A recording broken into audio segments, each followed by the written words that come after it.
going to be telling the story of a cup of tea. So once there were 15 soldiers and they were on their way on this mission and they were in a place very cold. I believe it was somewhere near the Himalayan mountains. It was full of snow. And though foolish this wish was, that they all 15 people wanted a cup of hot steaming tea. Everyone who would hear this would say it was a rather foolish wish to think of. But it was true that it was very cold there and they all wanted something hot to drink, if it was tea or coffee. But this story will consider the tea.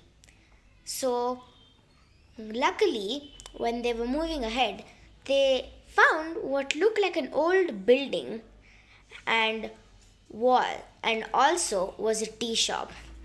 But everyone sighed and looked at each other, looking at the building that it was locked and no one was present there. And then everyone sighed at each other and said, "Oh, looks like we've got bad luck again." And then all of them suggested that we could break the lock and make the tea. So they did so. Finally, at the last try, they were about to give up and then the lock broke open. When this happened, the place was full of things to make tea, like sugar, tea powder. There was everything for making tea, and even for them, there was even a pack of biscuits. They made a lot of tea, and each of them at least drank 2 cups of it and had a packet of biscuits. And the main officer of this group was feeling very guilty because even without the owner's permission, they just broke into his tea shop and then they were making tea without even telling him. So what the main officer did is he took a few notes of 1,000 rupees. He took a few notes of 1,000 rupees and put it under the sugar bowl so that whoever owned the shop would see it. Surely, 3 or 4 months later, they had finished the journey. They had come to a halt and they were about to be replaced by another troop of soldiers. So they were on their way back. They came across the same tea shop, but this time the tea shop was open and the shopkeeper was a rather old man with not a lot of resources.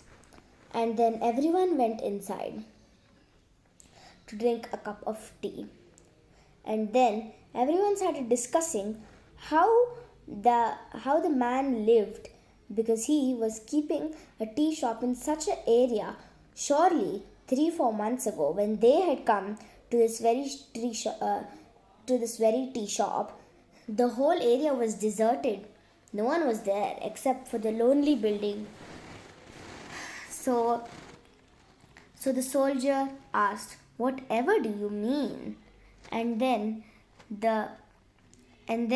the soldier also told, "Why are you keeping a tea shop in such a deserted place?"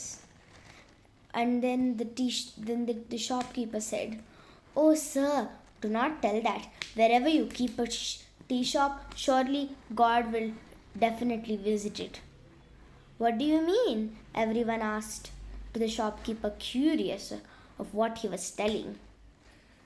"Well, I am assuring you, if you listen to this, you will surely believe that God is there." And then the soldiers thought it wouldn't hurt staying a few more minutes and listening to the dear old man's story.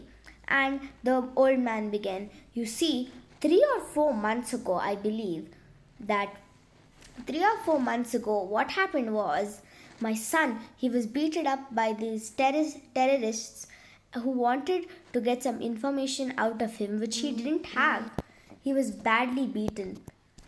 I had closed the shop to take him to the hospital, and I had to buy a few medicines. No one would give it for free, as they were afraid of the terrorists. I had only 20 rupees with me, so I came back to the tea shop and and I thought I would find a few customers. But I saw that the lock was broken, and then I went inside, and in below my sugar ball I found a few notes of 1,000 rupees. And I'm telling you, those 1,000 rupees were worth anything. They saved my son's life, sir. Do not tell that. I believe in God, and so should you. And then the police officers understood everything. Every single officer, every single soldier met the main officer's eyes, and clearly the eyes told them, "Be quiet. Don't ruin the old man's belief."